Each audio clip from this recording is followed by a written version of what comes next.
Okay, we are recording. Thank you, Dr. Russell. All right, class, this is Dr. Jace. We are headed toward the end of this semester. Thankfully, I know that it has been a rough one for you all, but just keep hanging in there for me. We are almost done.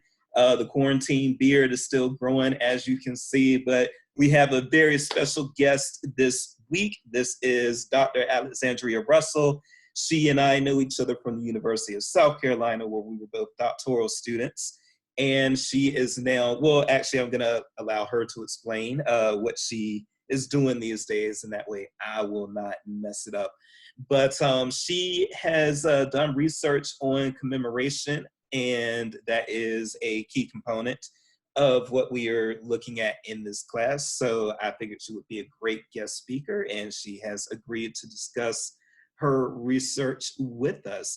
Before I actually ask you the first question that I had for you, yes, I did want you to possibly explain to my class, I apologize, but I did want you to explain to the class just the nature of the position that you're in now so that they know the credentials of who they're hearing Sure. Well, first, let me say thank you so much for inviting me to speak to your class. Hello, everyone. As Dr. J said, I am Dr. Alexandria Russell. I am from South Carolina and graduated from the University of South Carolina with my PhD in history. And I am currently working on a postdoctoral fellowship that was initially for 1 year but got extended to 2 years at Rutgers University. It is the Scarlet and Black postdoc. And the Scarlet and Black project is basically the university's project used to recover the enslaved history, the Black history, the indigenous history, and the Latinx history of Rutgers University in New Brunswick. And so what the project entails are 3 volumes of published work. The volumes are comprised by graduate students. They are doing the research, they are in the archives, and they are writing the articles. And then they're edited by the chairpersons of the project, Deborah Gray White and Marissa Fuentes, who are both extraordinary historians in their own right. And so the project is kind of this collaboration amongst these scholars, junior and senior, to create these books. We also have a public history component, which is very strong. Professor Kristen O'Brassil-Coffin has head up the public history part of the project. She created a mobile app that is actually available. If you go to Rutgers 250 on your iPhone or Android, you can download the app and learn a little bit more about the project and take a virtual tour of the sites that we have on campus. And then lastly, we have a digital archive, which I have been working to oversee. We have supplemental information about the project. We have all of the biographies and biographical information for the first 25 graduates of Rutgers. And that's at scarletandblackproject.com. So this semester we published volume 2, and we are currently editing volume 3. So I am kind of overseeing lots of things, being a liaison between graduate students and the administration. And even though we are on quarantine, the work still continues. Excellent. Yes, I am glad the work continues, and I hope that it continues no matter what happens with this quarantine. So thank you for that. Cool. We will go ahead and dive into these questions. They are not here to hear from me. They are here to hear from you. So it is time to go ahead and get that started. The first thing that I did want to ask you, well, the reason why you speaking to this cultural heritage class is relevant is because you completed an entire dissertation on the memorialization, of important historical figures. And that's a crucial topic within cultural heritage, as you are aware of. So before I even ask about the specifics of your dissertation findings, can I get you to just speak a little bit on why memorialization of historical figures is so important? Sure. Well, I look specifically at Black women and how they are memorialized. Sometimes they are not seen by quote unquote the mainstream society as important historical figures. And so my research has kind of recovered the fact that Black women have been memorialized and championed by the Black community for quite some time. In fact, African American public history is very central to Black culture, to Black life. And so whether someone would deem these particular women as important or unimportant is really determined by the communities from which they come. Some of the women that I write about are very well known, like Harriet Tubman, for instance, and some women, you may not have heard of, like Celia Dow Saxon from Columbia, South Carolina, my hometown, who was one of the most memorialized Black women in all of South Carolina, in all of South Carolina's history. And so it's kind of this dichotomy that really traces back to the Black community itself to determine who is an important historical figure and to insert ourselves into narratives of American history and American memory. Wonderful, thank you. Okay, that leads, I say, perfectly into the next question here, which was to get into the dissertation research specifically.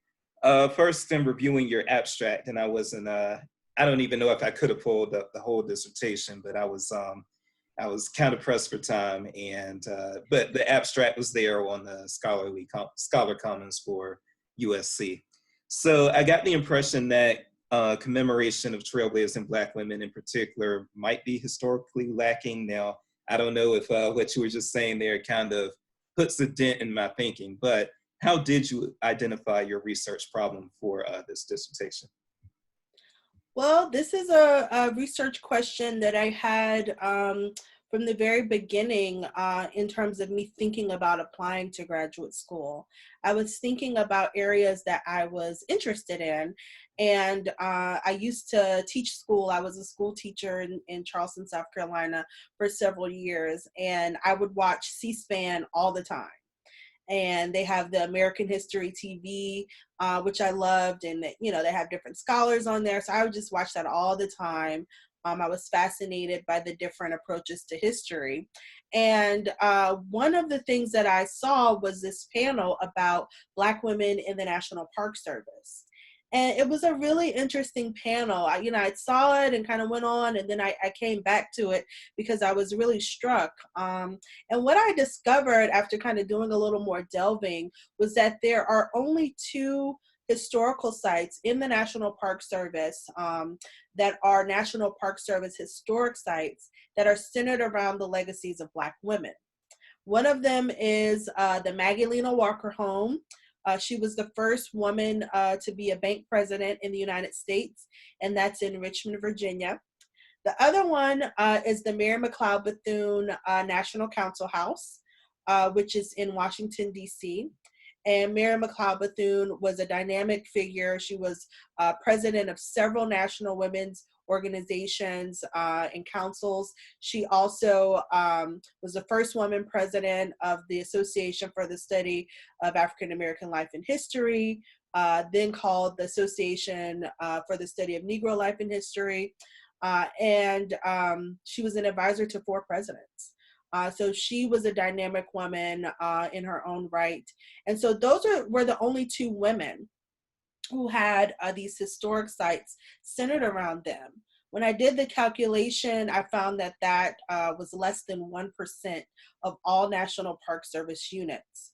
And so I was kind of fascinated. I wanted to know more about those sites. I wanted to learn more about why there were so few nationally recognized sites.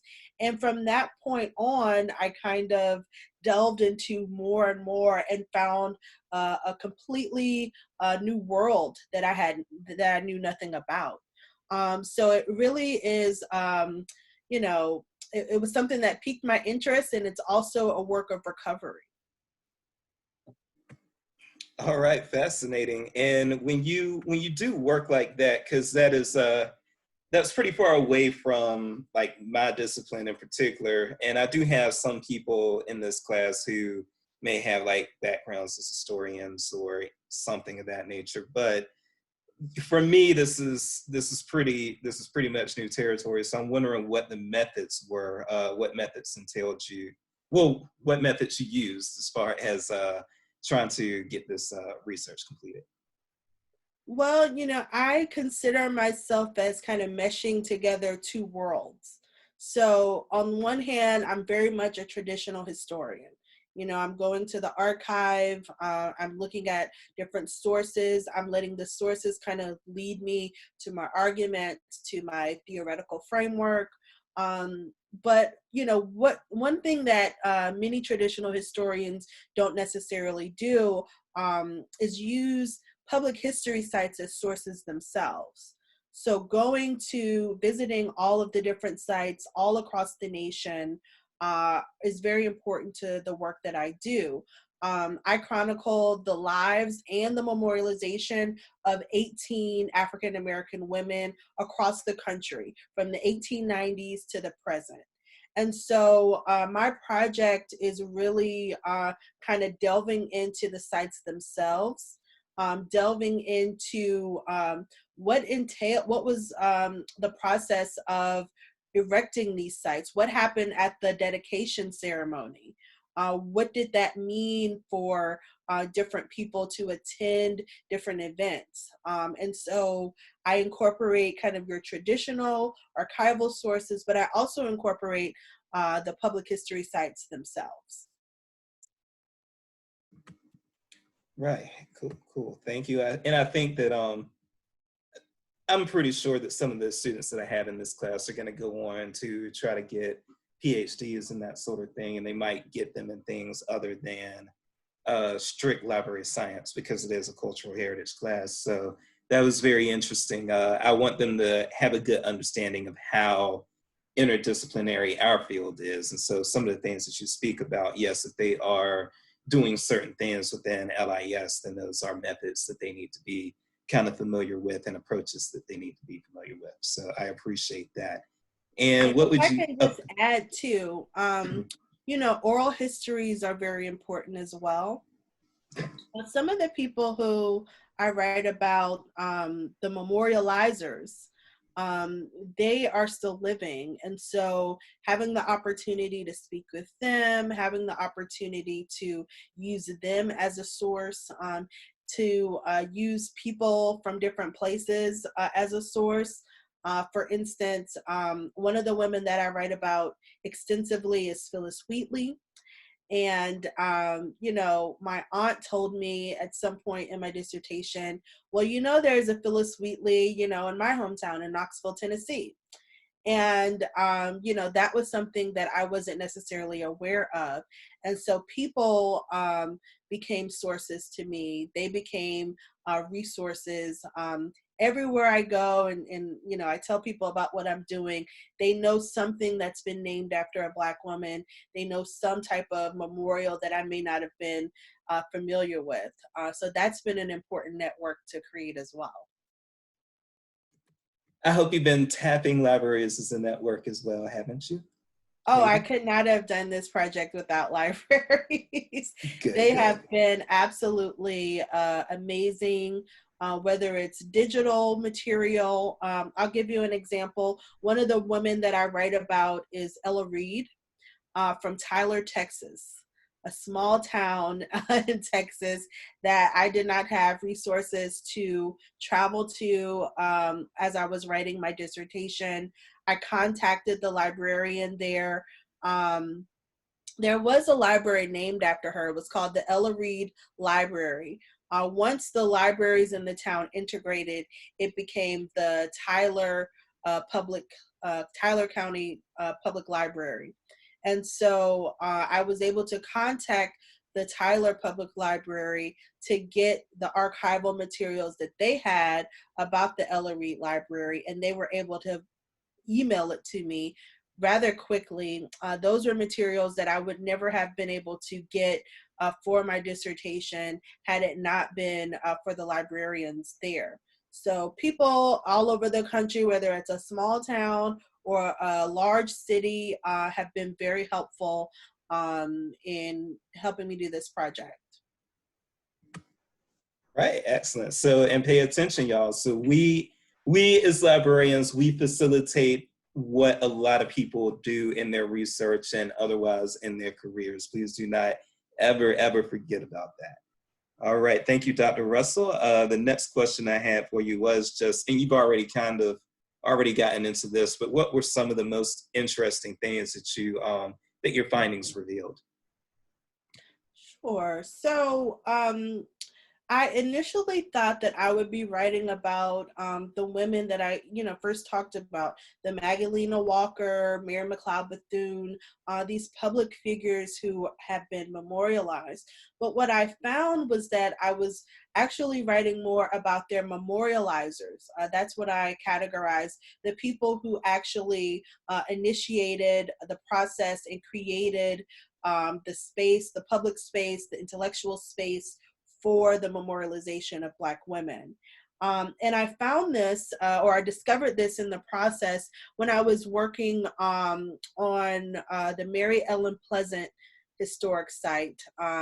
It's the Mary Ellen Pleasant Park in San Francisco, California. It's the smallest park in the city. It consists of 5 large eucalyptus trees, and that's the park.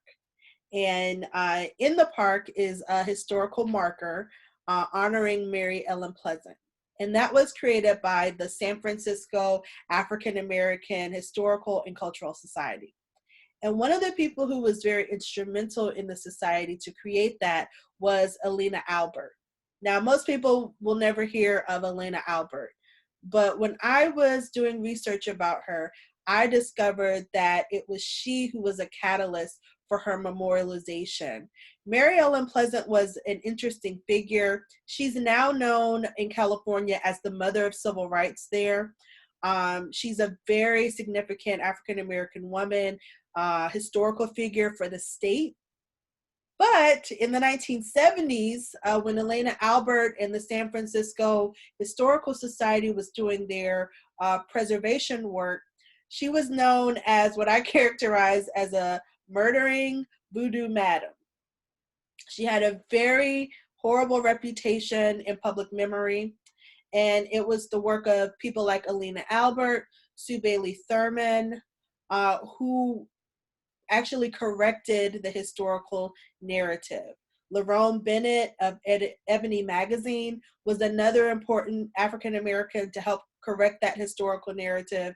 And so, nobody would ever think of calling her a madam, a voodoo mammy, or some of the other negative things that she was known as. And that's because of the work of the memorializers like Alina Albert.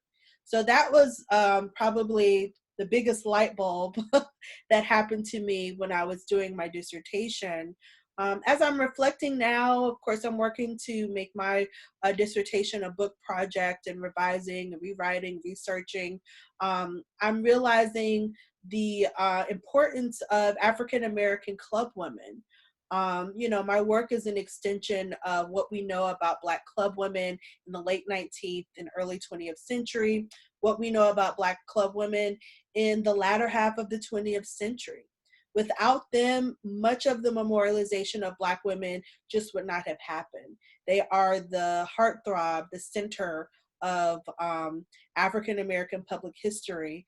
And my work kind of extends that narrative a little bit more, so that we can recognize their contributions. So those are kind of things that I didn't really expect to find. I thought I was just writing about the larger names, the people who are being memorialized, but I'm also writing about this process and, of course, their memorializers. Wonderful. And I was also curious because these are the types of stories that I'm always curious about. You did kind of point out how some of the commemorators, I just have an easier time saying that word. Honestly, I have problems with them. But anyway, so with the people who did the commemoration, it seems like you were telling or documenting some previous untold stories there. But I also did want to ask further, whether it's an elaboration of that or whether it's a completely other thing. I am kind of curious as to whether or not you had found out any historical facts that had been possibly seemingly lost to history before you unearthed them. Well, I mean, there's never been a scholarly full-length narrative to talk about Black women's public history, Black women's memorialization, Black women's memory. If you think about, public history, if you think about public memory, American memory, Black women have not really been explored. And so, in that sense, my work definitely creates a new narrative and inserts and adds Black women into these canons that already exist. Additionally, though, my work is a recovery of things that some people have forgotten, but a lot of things have kind of been in plain sight. So, for instance, I've recently reread one of Toni Morrison's novels, Love. And in that novel was Bethune High School, which I was assuming was named after Mary McLeod Bethune. Name memorials are a major aspect of what I talk about in terms of how Black women were memorialized in the early 20th century, in the late 19th century. There was also the Phillis Wheatley House that one of the characters in her novel stayed at. Now, she's not talking about Black women's memorialization, but she is recognizing these major tenets that are a part of society, that are just a part of Black life. If you think about high schools that are named after African Americans, there's typically a Black high school called Booker T. Washington. That's something that everybody knows. We just have not put that in a national context. We haven't put that within the realm of public history, African American public history.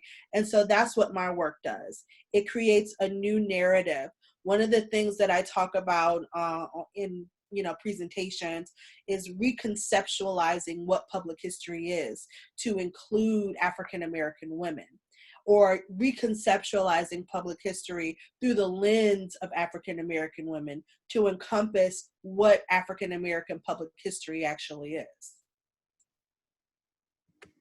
All right, excellent. And that is actually, I think you really did answer the next question that I had for you, which was what nah, that's great. I was asking you about the broader implications of what you discussed. Well, that is kind of a different question. So I asked you the broader implications of the dissertation itself. Well, you've answered that already. But yeah, maybe there is a difference between that question and what are the broader implications of what you've discovered through your process. If that is a different question, do you have an answer for that? So basically, I've written the question as, what do you feel are the broader implications for what you've discovered through your dissertation? Sure. Well, one of the things that I discovered, when I was writing the dissertation, my main focus was to kind of document all of the different types of memorials dedicated to Black women, and to give people a national scope, to give people an idea of the different mediums that have been used over time, how they have changed, shifted, some stayed the same. So that was kind of the thrust of the dissertation. For my book project, one of the things that I mentioned earlier is that African American public history is very central to Black life and culture. It's very much intertwined. It's in our novels. It's in our communities. It's where we go to school. And so that's one of the things that I am teasing out as I'm revising the dissertation into a book project, a book manuscript. So to me, that's kind of the broader implication. And it's also a way to highlight African American women. Everything that I'm talking about in my dissertation is focused on Black women, but it's also a lens to understand Black public history at large.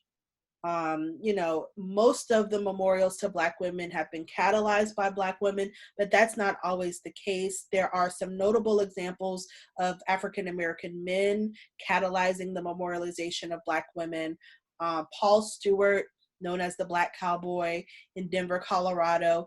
He created the Black American West Museum, which is now housed in the home of Justina Ford, who was the first licensed medical doctor in all of Colorado. If it had not been for his work, her home may not have been preserved. Her home may not house one of the most important regional Black museums in the nation. And so there are lots of different aspects that you can look at in terms of public history through the lens of Black women.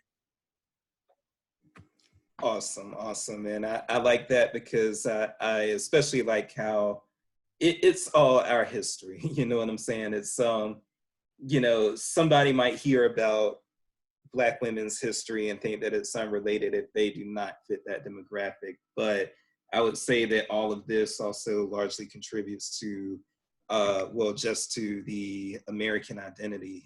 There are just voices that I think were either underrepresented or entirely silenced that because of the work that people like you were doing, those voices are now being amplified a bit more and becoming more of the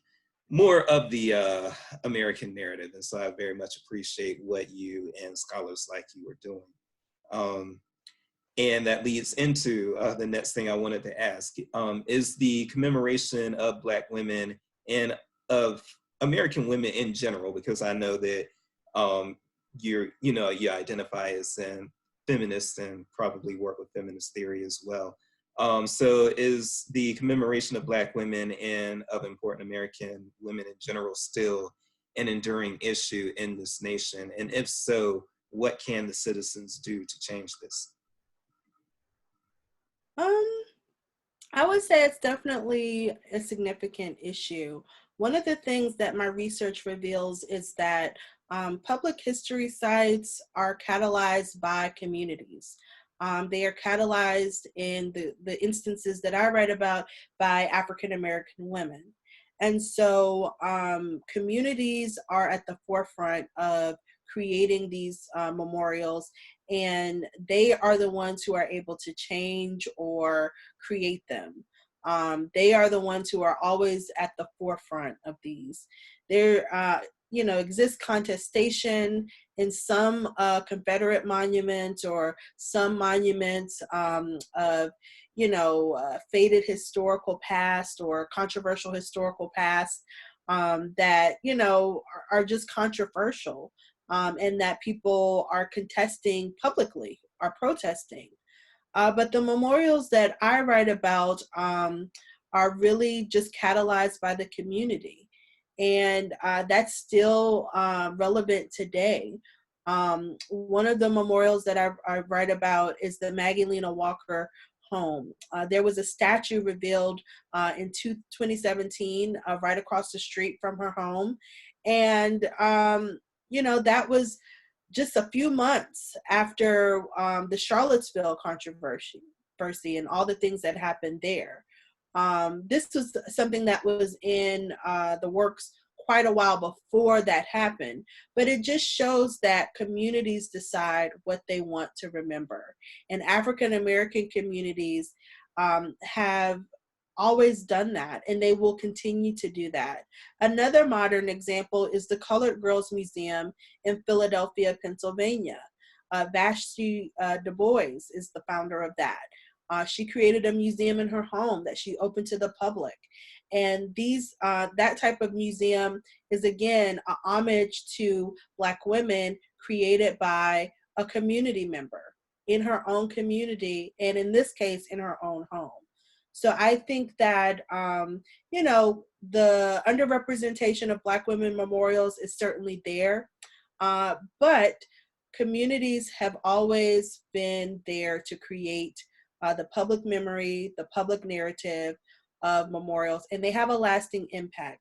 They may not be known on a national scale, but they certainly endure in local communities, in cities and towns all over the country. So that's how I would answer that one. All right, excellent, excellent, thank you. I'm sure after hearing from you, my students are now curious to know a little bit about what's next for you. You've spoken about the book, but Aside from the book, what is next for Dr. Russell as far as research goes? And if you want to share what your aspirations are career-wise, you can do that as well. But I know that can be kind of personal, so do as you will on that regard. I mean, I am kind of in this, I guess, transition phase. You know, postdocs are great, and I would encourage your students to apply for them. They give you time to, as I'm doing, think about your dissertation or think about your master's thesis, you know, if it's an internship after you graduate in a significant way, and decide what you want to do. I am going to be applying for tenure track positions in the future. But for someone who is just coming out of their doctoral degree and going into a tenure track job, and for me, kind of having a postdoc under my belt, it gives you a little bit more time to think about where you want to go with your book project, where you want to go with your career, with your service, with your involvement in national and local organizations. And so it gives you kind of the time and flexibility to take a breather after doing a dissertation, and also, you know, decide where you want to go from there. So it's a good opportunity, and that's where I'm at. I am revising my book project and looking to apply for tenure track positions as I move forward. But I will also note that being here, I'm in New Jersey, close to New York. There have been opportunities for me to collaborate with other institutions locally here as I'm doing my postdoc, as I'm working here. And so I would encourage people who are interested in public history and, of course, libraries to think about what local opportunities are there. When I first graduated from the University of South Carolina, I worked with the local preservation organization, Historic Columbia, for several months before I started my postdoc, and that was a great opportunity as well. So there's lots of different paths that you can go on, lots of different things that you can do. And, you know, of course, the digital humanities is something that everybody is kind of engaged in right now. But it's also something that I'm personally interested in. Ultimately, I'd like to develop a website that displays much of my dissertation and now book manuscript research to a wide audience online. And so that's a long time project that I'm working on launching as well. All right, excellent. That is it for the questions I had for you, but I always like to conclude my interviews and so forth just by asking, was there anything else that you would like to add? I would just say that I enjoy doing what I do. I enjoy writing about the memorials for Black women. I enjoy delving into African American public history. It's a joy to recover these stories. And so I would encourage your students to, you know, do something that they are truly passionate about, something that they don't mind sitting with for a while, because Okay. you will be with your project for quite some time. So I would encourage them to do that. It's a joy for me to talk about all the different women that I write about, to talk about the significance of their lives and memorialization, as well as their memorializers. So thank you so much for giving me this opportunity to share with you and your students about my research. Thank you. Thank you so much, everybody. I'm going to, well, actually, what I'll probably do is I will generate some sort of discussion board where if you have further questions for Dr. Russell, then you can put them on the discussion board and I will send them, and then I can probably share them to the class. And that way her inbox won't get full of messages from my students, in addition to who she's working with at Rutgers. We don't want that to happen. So with that said, thank you so much, Dr. Russell, and be on the lookout for announcements from me, class. Thank you.